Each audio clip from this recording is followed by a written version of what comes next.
savoir parce qu'ils sous-traitent ce genre de choses-là. Et donc, quelques jours après l'audience, la carte a été corrigée.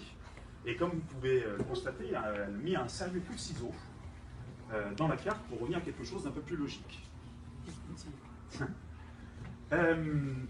Voici les documents dont je vous parlais tout à l'heure, qui sont donc les établissements approuvés. Ces établissements qui doivent respecter des normes sanitaires.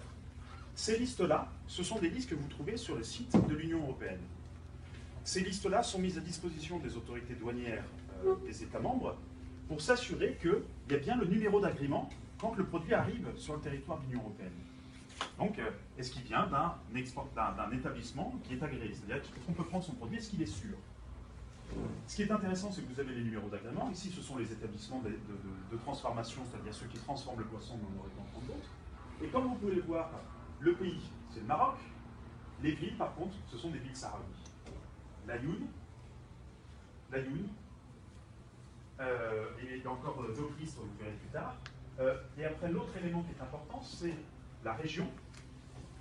Donc ici, quand je vous disais tout à l'heure, le statut du service mental a un statut en droit international, c'est un territoire. L'Union européenne, par contre, on parle que d'une région. Et les dénominations qui sont retenues ici, ce sont les dénominations du droit interne marocain. Ça, ce sont des documents officiels de l'Union européenne. Alors ici, j'ai fait un zoom, voilà, mais c'est le même document. Et ici, vous avez une autre liste.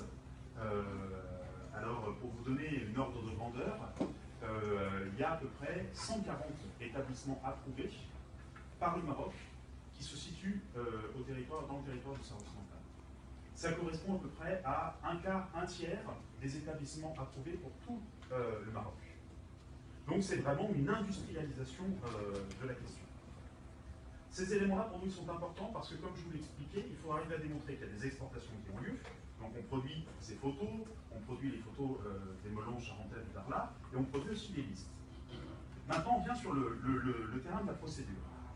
Alors, en 2012, introduction du recours.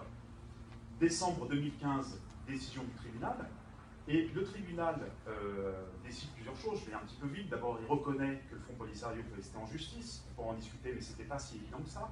Parce que la Cour des juridictions de l'Union européenne, a priori, ne savent pas ce que c'est qu'un mouvement de libération nationale. Le mouvement de libération nationale, c'est l'histoire de l'Afrique, c'est pas une histoire européenne. Ils ne comprennent pas aussi très bien ce que c'est que la représentativité d'un mouvement de libération nationale.